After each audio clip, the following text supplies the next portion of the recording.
Vilnietis Kazimieras apsaugos tarnyboje dirba jau ne vieną dešimtmetį. Ir jei nenuoširdus pokalbis su juo, net nepasakytum, kad tai žmogus su negale. Vis dėlto įgyta negale Kazimiero nuo darbų neatitraukė. Priešingai, jis tapo tik dar stipresnis, pajutęs nuoširdžius kolegų padrąsinimus. Aš buvau pusantrų mėnesį komai, po to man sutriko kvėpavimas. Ir yra tokie įstatyti, subliškai tokie. Ir sudėti vamzdeliai yra čia. Aš dirbau įmonėje čia, kai man tas atsitiko. Ir aš paskui, kai atsigavau, aš negalvojau, kad dirbsiu. Bet atėjus čia, darbuotojai mane paskatino. Sako, darink, viskas mes padėsim tau. Dirbk toliau. Kazimieras atviras, net jei ir esi su negale, nereikia bijoti aplinkinių nuomonės. Viskas priklauso tik nuo žmogaus norų ir motyvacijos. Čia priklauso nuo paties žmogaus. Kaip tu jautiesi, kaip tu pats jauti savo tą negalę.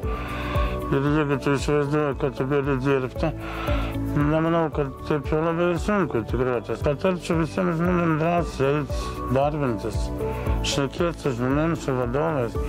Visi mes esame žmonės ir visi mes galim į tą bėdą pakliūti. Nors dar nemažai šalies darbdavių privengia žmonių su negale, dalį tokie darbuotojai nieko nesiskiria nuo kitų įmonėje dirbančių. Tokios įmonės siunčia žinutę žmonėms su negale. Jūs esate reikalingi, tai reikia atrasti, kur esate laukiami. Štai saugos tarnybos Grifs AG kolektyve dirba net 101 žmogus su negale. Mūsų įmonės viena pamatinių vertybė yra vienybė, todėl mes esame ramstis ir užnugaris vieni kitiems neskirstom vieni kitų į negalę turinčius ar neturinčius.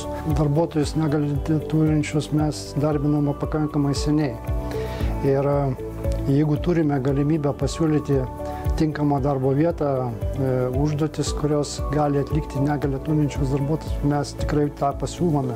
Ir praktiškai matome, kad jie yra labiau atsakingesni, labiau motyvuoti ir lojalesni įmoniai. Darbo ieškantys žmonės su negale kartais susiduria su nepagrįstomis baimėmis. Ar konkurentas be negalios nebus stipresnis? Visgi tokios baimės nėra pagrįstos. Kaip rodo mūsų įmonės patirtis, daugelis negalę turinčių darbuotojų puikiai integruojasi ir sėkmingai dirba. Todėl bijoti ir kažko tai nerimauti tikrai nevertėtų. Pastebim gal didžiąją dalimi, kad negalė tam tikra prasme yra didelė galia. Kviečiame ir kitas mūsų sektoriaus saugos tarnybas prisijungti prie šitos iniciatyvos, taip pat ir kitas organizacijas. Ši istorija yra dalis neįgaliųjų reikalų departamento vykdomos kampanijos Jokio skirtumo, kuria skatinama šalies darbdavius įtraukti žmonės su negale į atvirą darbo rinką ir parodyti, kad nėra skirtumo su ar be negalios. Daugiau informacijos apie kampaniją rasite svetainėje jokioskirtumo.lt.